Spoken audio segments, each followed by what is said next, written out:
5 myths about behaviour and why they just won't go away. Hi, I'm Bri Williams, the behaviour changer.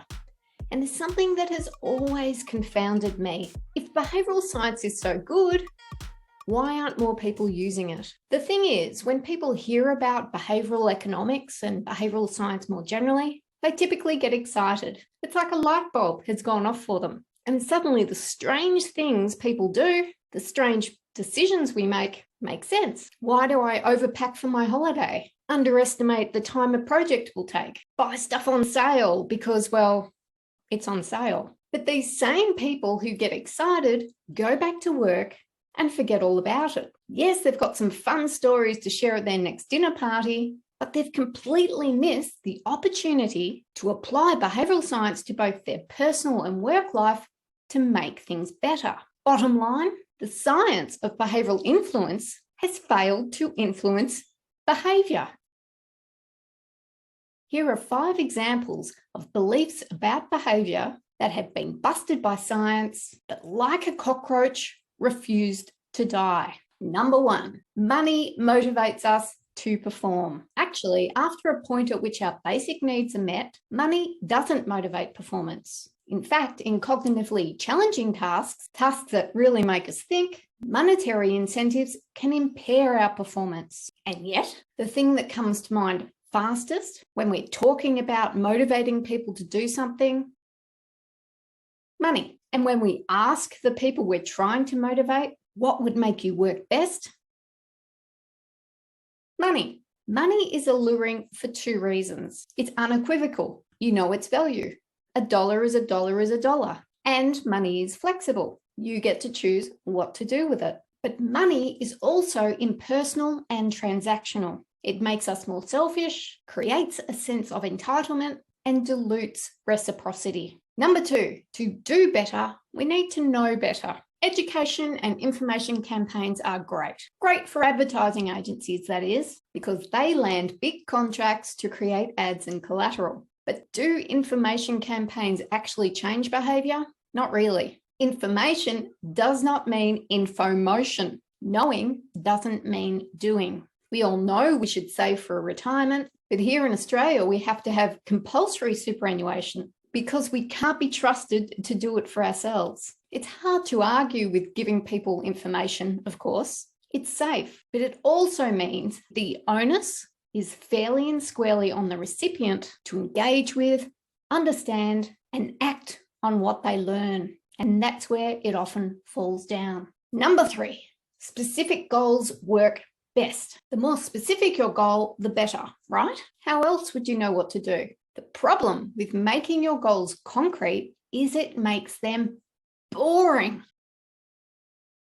In the words of behavioural scientist and author Ailette Fishburne, when we make our goals concrete, it turns it into a chore, and we don't like chores. You're better to make your goals abstract, so you're reminded of the purpose of the goal, why you want to bother. So look after my fitness is better than go to the gym 5 times a week because it gives you more avenues to creatively meet your fitness goal. And yet people think getting into the nitty-gritty is the best approach. SMART goals, for example, emphasize specificity. Emphasize specificity. Emphasize making something specific and getting down to the nitty, boring, gritty. In workplace, this seems to be more about control than it does about getting the best from your people. Number 4, numbers are objective. A bizarre thing happens when numbers are presented in a spreadsheet or a graph. We magically believe they are factual, truthful, and objective. The media excitedly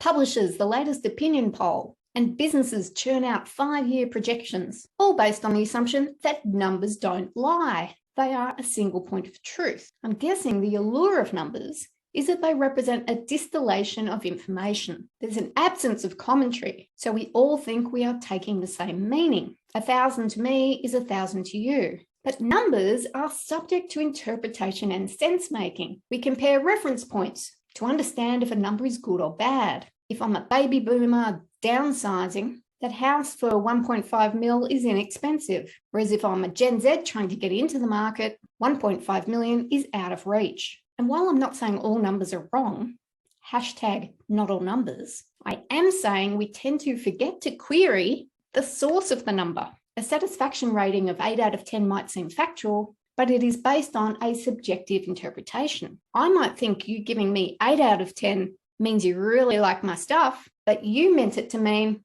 you're okay, I suppose. The fifth myth that won't die. The biggest myth of all is that we are rational, that we always make decisions, particularly the important ones, on the basis of facts and logic. Sometimes yes, oftentimes no. The confusing thing is it feels like we are using logic because we spend most of our day explaining to ourselves and others why we did something or imagining what we will do. But in terms of logic, logic is retrospective. We join the dots and explain our behavior in hindsight so it makes sense. And logic is hypothetical. We believe we'll act in a certain way in a future circumstance, even though we probably won't. For an insight into what this means, check out my video on where behavioral economics fits in the customer insights landscape.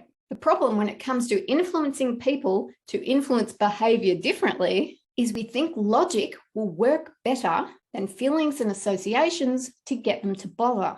I'm doing it now, trying to convince you of the merit of behavioral science by laying out my argument. The problem for behavioral science, and for me in this piece, is that these beliefs about behavior, and many like them, prevail. Watching this video is a sugar hit. It is unlikely to change your behavior. Why?